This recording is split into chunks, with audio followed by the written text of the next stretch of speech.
Hi everyone, welcome to Dave's Bonsai. On today's episode, some cleanups and a few updates.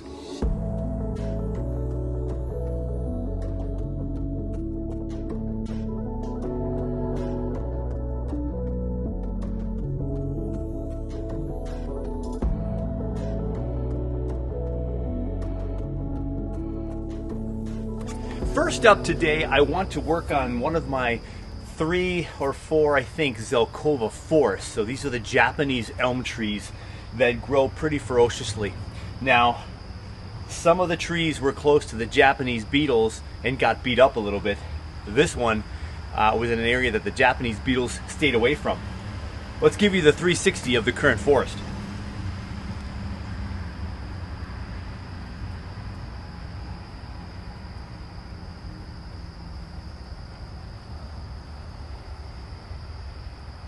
So here's a quick little quiz for y'all.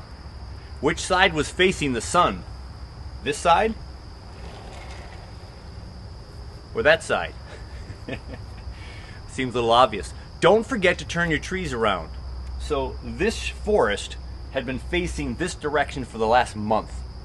It's time for me to change my tree around. However, now that it's midway through August, I'll get more growth on this, but the slowdown has begun. Midsummer slowdown. This is kept more in shade than in sun. The Zelkova for me has really liked a little bit more shade than sun. It does get some early to midday sun and then it's shade. But this is the front of the composition, and we're gonna have this face the sun moving forward. So let's push in a little closer for you, and I'm just gonna clip away and we're gonna clean this up a little bit.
We've cleaned up the Zelkova forest pretty nicely. We got rid of a lot of foliage here.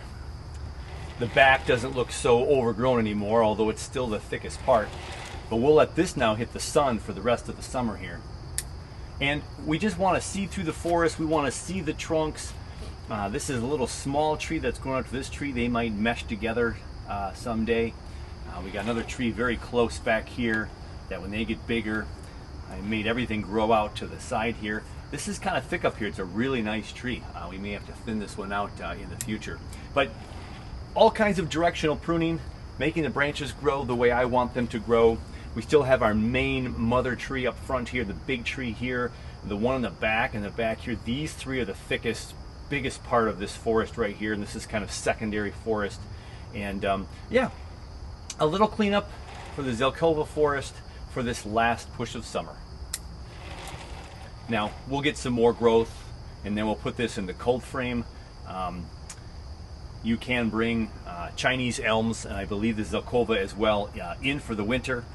They will hold their leaves. If you keep them in a nice cool place in my basement, they should be nice and rested over the winter.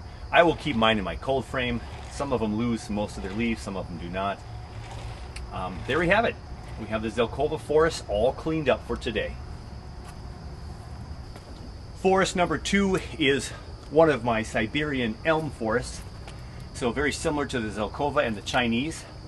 The Siberian elm, nice little present here left by someone. Yeah.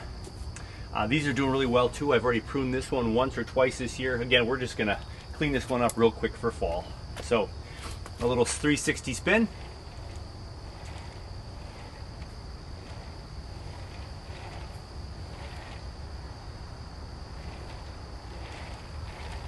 That right there, I believe, is the front of the tree.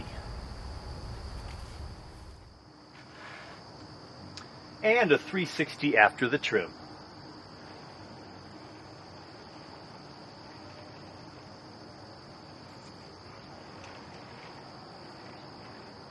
That'll be the last trim I do on this Siberian elm forest. We'll put this back in the benches, and then this also will go in the cold frame for winter storage. Cleaned up nicely. Time for the next one. Forest number 3 for today. Again, another Siberian forest. The trunks on these are starting to get a little bit thicker. Been in this pot for a couple of years now. We'll give it a 360.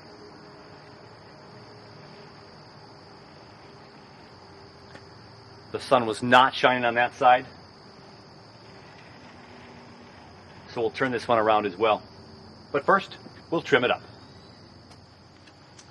As we come back for the 360 on the last forest for today, this Siberian elm tree forest, it's a little bit more major cuts than I expected.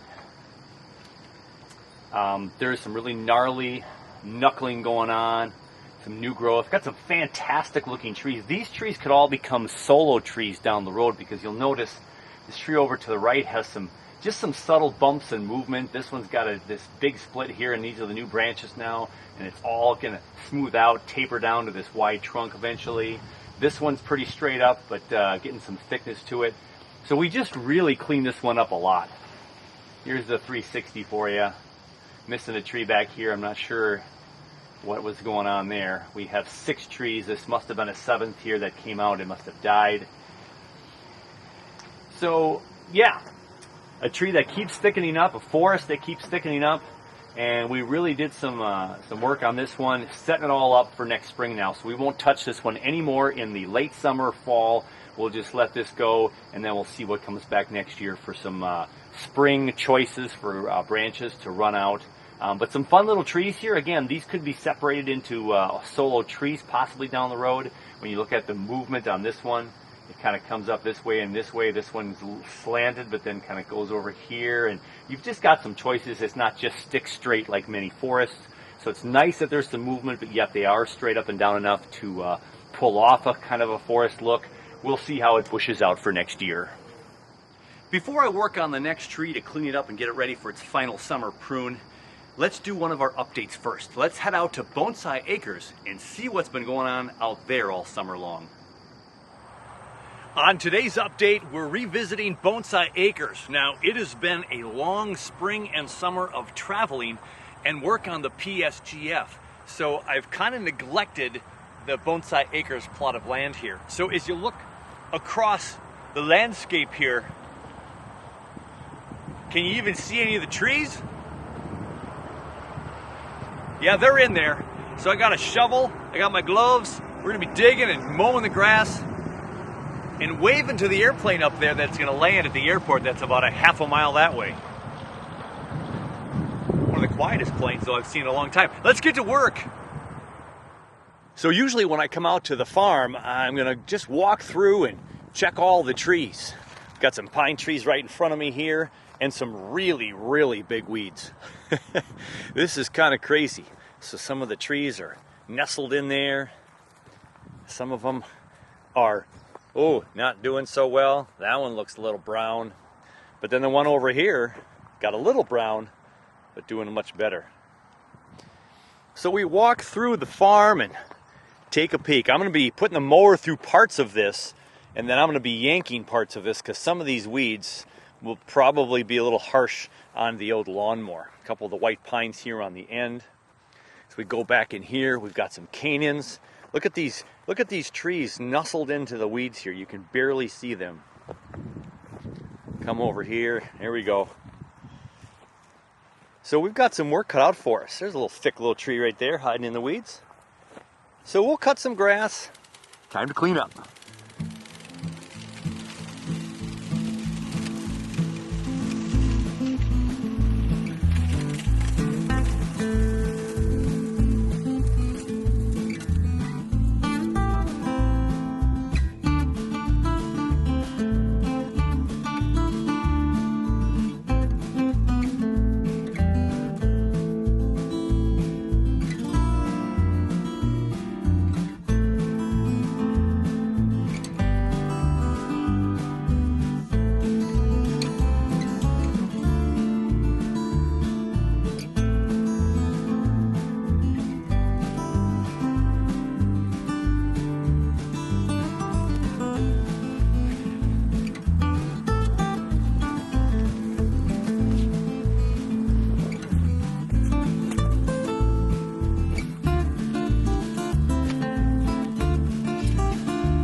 So inevitably when I'm out here with the lawnmower and the weeds are this long and I'm moving a little too fast, that happens. Yeah, trunk chop, thanks to the lawnmower. But let me show you the survival of these trees. So this white pine right here was chopped either 2 summers ago or last summer. I think it was last summer. I went too fast and chopped this one. There's its friend over there, not chopped. But it's got 2 or 3 branches there. It's surviving. It'll probably get a thick trunk faster than the other ones because of that trunk chop. Now here's the other unfortunate result of not being out here for over 6 weeks. Look at the wire, folks. It's almost completely engulfed with the trunk. So we're going to take that off and see if it survives with a lot of bumpy character. We've either killed the tree or created some really cool shari. And after all that, you can actually see Bonsai Acres. We still have about 100 trees. I kicked one today and cracked the trunk. I hit the mower over one and it's a trunk chop. We got some wire out of that was gouging on in. That can be really fun texture and bumps later on if the tree doesn't die. Or some really cool corkscrew shari, if you will. So we're done. Another good sweat. Bonsai Acres should be ready for some rain that's coming in tonight. Hopefully it hits this really, really well because the ground is pretty dry. And we'll get all these trees watered. They definitely need the water. We're in the 2nd week of August, so we've got a couple more weeks of growth for sure before we hit the start of fall. These probably won't put out a ton more growth, but made sure all the wire was off the trees. This fall, we'll come back late fall and we will clip some of these big ones, getting ready for the spring push of their new growth. We do have some that have a good inch in thickness or more, and we're gonna probably dig up a half a dozen trees next year. Again, these have been in the ground since 20, so 20, 21, 22, 4 years of growth. And so we're going to take some of these bigger ones out, put them in some pots, and see what we can start doing with them in my yard, or see if we can get some folks with MBS to be interested in trying to get these trees to look more bonsified. Fun stuff. Always exciting to come out to Bonsai Acres. Hey, that's going to wrap it up for this update. So we'll catch you out here next time we're at the farm. Now that was a task and a half. I had not been out there for so long, and the weeds, some of them taller than myself, that was just crazy. The lawnmower, my lawnmower belt that makes the automatic wheel spin so you don't have to push so hard, was thrust off of its bearings or pulleys or whatever, and so I had to fix that when I got home. But I was able to cut the grass, pull some weeds, and you can actually see the trees out at Bonsai Acres. So a quick update for you there. Now, my next tree I'm going to work on is actually both something I'm going to work on and an update. Let's grab my Helping Hands tree. We haven't seen that in a long time, the Helping Hands tree. Let's go grab it. Let's do a 360 of the Helping Hands tree. So there's the cast of my hand. If you want to see how all this was done, go check out the original show for creating the Helping Hands tree. And I put it in just this rectangle pot for now, just for some place for it to be. It could be a standalone pot, but I'll probably get a little bit bigger tray for it and keep it in a tray. I like that, of the spilling dirt, the concept of the dirt spilling out of my hands, like I pulled it out of the earth. So I had a boxwood in here. I've had a little trouble with some of my boxwood this year. I have had a couple of them perish, and one of them was in this, a little bit too stressful in this small Helping Hands pot. So after thinking it over for a little while, I decided to put one of my favorite trees in there, and that's the PA. Now, the Portulacaria aphoris can be indoors in the wintertime here in Minnesota and still thrive, and grow lights on them, they're going to do some wonderful things. I really love the PAs, and I have a whole bunch of them in very, very early stages, and starting to try to convince some other peoples in the club that these PAs can make some really fun bonsai. And so this can be outside in the summertime and then inside in the wintertime to take care of the hands a little bit more, and then the tree will be surviving as well. So I have this tree from one of my many PA cuttings, and we're going to go ahead and give this one a trim now to see if we can tidy it up a little bit. I like this one swinging down, but we're just going to shorten up. So with PAs, you can go and do this 2, 3, 4 times, 5 times a year, and you can just go ahead and you can really just shorten every branch. And this size branch can be a cutting. I can put that in the recycled bonsai soil that I use, and go ahead and get more and more and more. So I'm going to go down just to kind of give the shape of this tree back to what it was when we put it in this pot. I'm not going to do any branch selection at the moment. We're just tidying it up to get that shape of the tree, bring it down more compact, and just kind of see where this could go. So right there, we have a tree. In the hand, we could leave it like that. So now I'm just going to go ahead and see if there's anything I can do to thin this tree out one more time.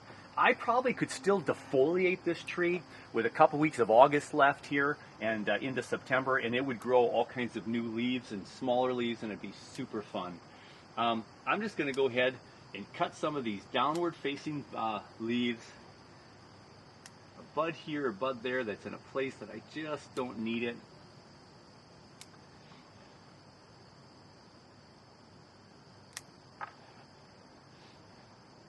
Just kind of want to see where I can tidy this up a little bit. It's very thick, and that's because these have been growing so wonderfully this time of year.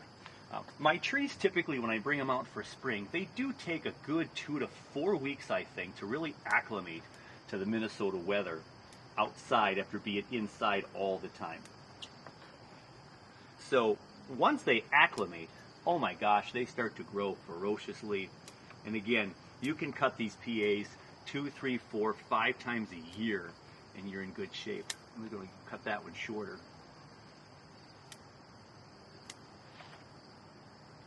And you can cut these anywhere you want, and you're going to get new buds really close to forming. And you don't like where it grew, you can cut it off, and then it's going to come back the next time you do a cut. Maybe it'll come back in the place you want it. Grows really good on old wood. So these trees are so versatile, so fun, so fast growing, even inside during the grow light season. So I just really like the Portulacaria afras. If you do not have one in your collection, I highly recommend it. If you want to look up some really cool Portulacaria afra images, look up Frank Lee. Frank Lee was one of the masters with Portulacaria afra. And later today I have a friend coming over, my buddy Matt coming over from the club. He has cuttings, trees from Frank Lee trees. So that's super exciting. And he's going to bring them over. And he has so many Portulacaria afras as well. He's going to go in a different direction. He wants to try some conifer trees. And so he's going to hand off a couple of Frank Lee trees for me to take care of. And I'm super excited about the chance to have one of those trees. So again, we can just kind of shorten these so we get taper. Sometimes we're afraid to make these big, bold cuts, but again, these grow so fast, and if you don't like where it went, it's kind of like Minnesota weather. If you don't like the weather, check back in about 10 minutes.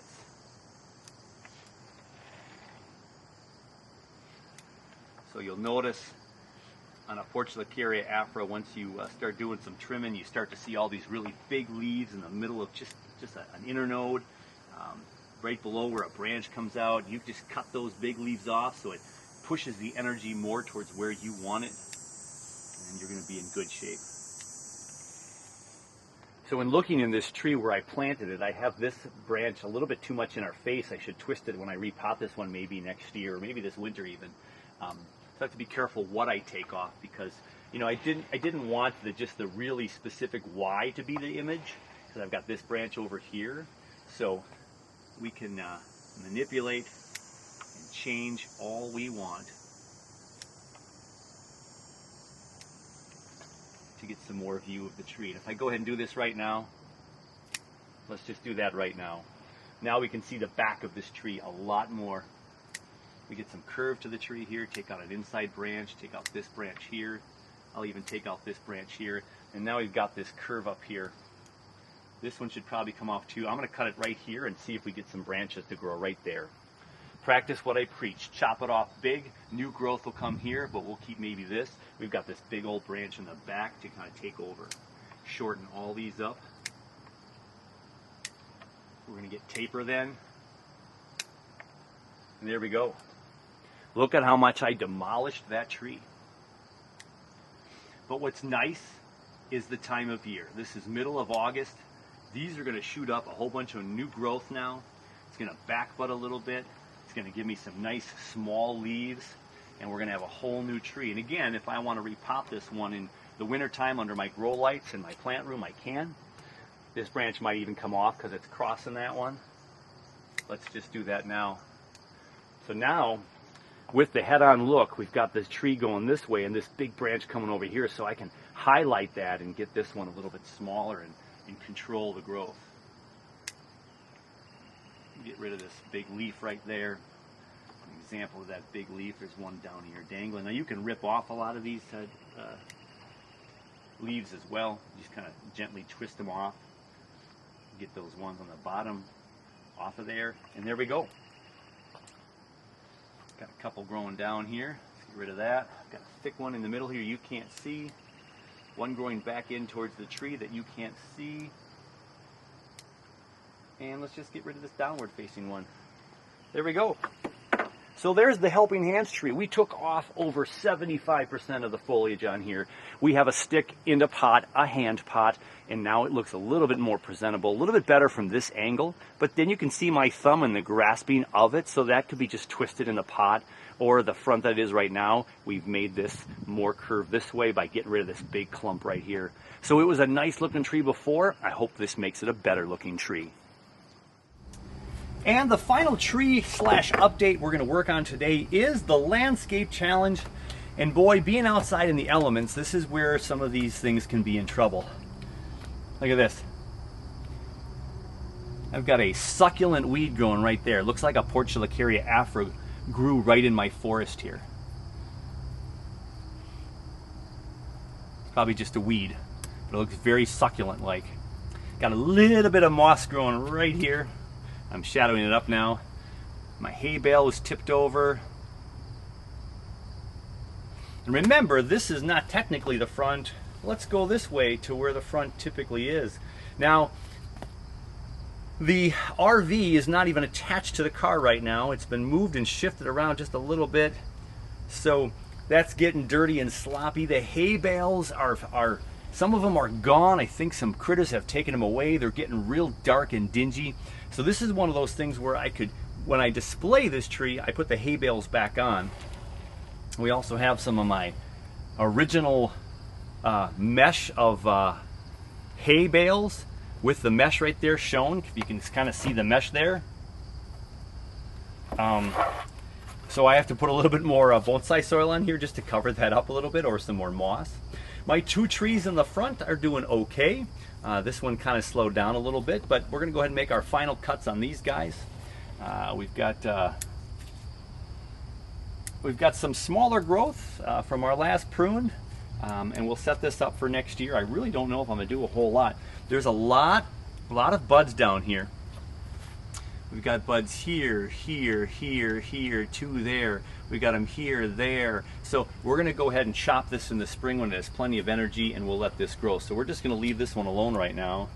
Now this one is super tall, has all these buds down below too, but I don't want to chop these now. I think I want to wait until spring. So we'll let this go. I think what I will do is just cut this tip off a little bit. So you can see my last chalk marks here. There's the last chop mark. Just cut off that little nub. But those are still a little bit too tall. We want the leaves probably to start down in here, the branches. So when we chop this next year, this will start growing down here. And then the big forest in the back, you can see how big these Zelkovas are. And so, again, if we just come in here and we make these a little bit shorter and work our way down to have this kind of perspective going down the farmland to smaller trees down here. And these all grew really well through multiple trimmings this year. And so we're just going to take care of it, keep it small, keep it compact. and keep all this energy brewing for next year. I think all the trees but one have survived. The forest again is starting to get a little bit more dense looking, a little bit more full grown.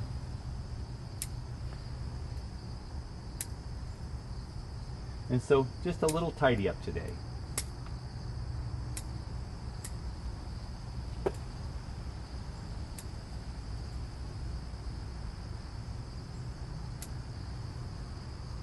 And I still have a mystery tree in here. These leaves do not look like Zelkova leaves at all. They're smooth and round. Looks like I have some other tropical variety in here. It's almost like Premna leaves. So I don't know what's going on with that. We're gonna have to monitor that and see what's going on, see how it survives or doesn't survive. But they do not look like Zelkova leaves. So, not sure what I got in the mix. But again, smaller trees going up to the taller trees. This is just kind of a trim haircut. I'll make some more decisions on this forest next year that are a little bit more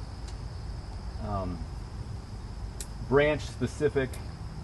This is just kind of cutting it down so we have tall up front and smaller in the back.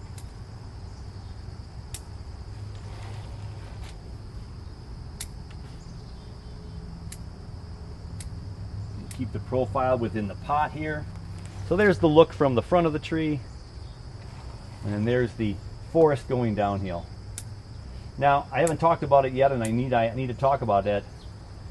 My growing hands tree had a boxwood in it, and lo and behold, my boxwood here was supposed to be my big old majestic oak tree, and as you can see, it's not so majestic anymore. We seem to be having a little bit of an issue with my oak trees, or in this case, the boxwoods. So I think I have possibly some boxwood burn going on from the winter, or the boxwood blight, or just an issue with the boxwood, and they can be hard to cure if you've got the boxwood blight. So you can see I chopped a couple of things. There's still leaves that are alive here, but we still have that kind of brownish color, some yellowish colored leaves. And I've kept this away from all my other boxwoods just in case.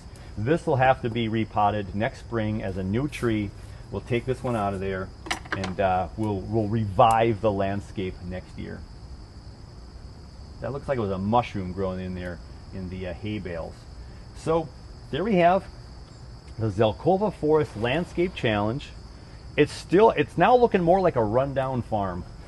The car is dirty going by, all the hay bales are all thrown all over the place, and so we'll clean this up, tidy it up. I'll probably take the hay bales off, and then we'll put them back on when we show this tree, when people come over and that kind of thing.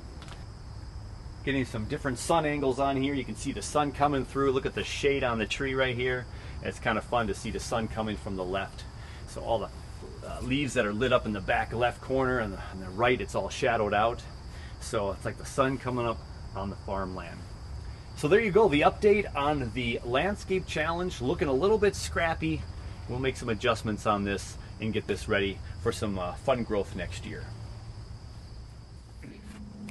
What a great morning updating my trees. A little bit of cleanup on the Zelkova forest. We got the Helping Hands pot really chopped up with the Portulacaria afra that's in there now. Has a nice final summer push waiting for it. I just can't wait to see what that's going to do in the next 4 weeks. And then the landscape challenge, not to mention Bonsai Acres. And again, if you want to see some more of that footage, go look to the playlists for Bonsai Acres and what's been going on out there. I've got several trees out there that I'll be pulling out of the ground next spring, because the trunks are getting pretty thick and we want to get them into some bonsai soil now and start their journey as pre-bonsai. That's going to wrap it up. I got a door over here. Can you see that? I got a couple of windows over here. The passive solar green frame is coming along. The next update is literally around the corner, so stay tuned for those episodes as we crank those out as well. So until that PSGF or the next tree we work on, take care of you, take care of your bonsai, and we'll catch you on the next one.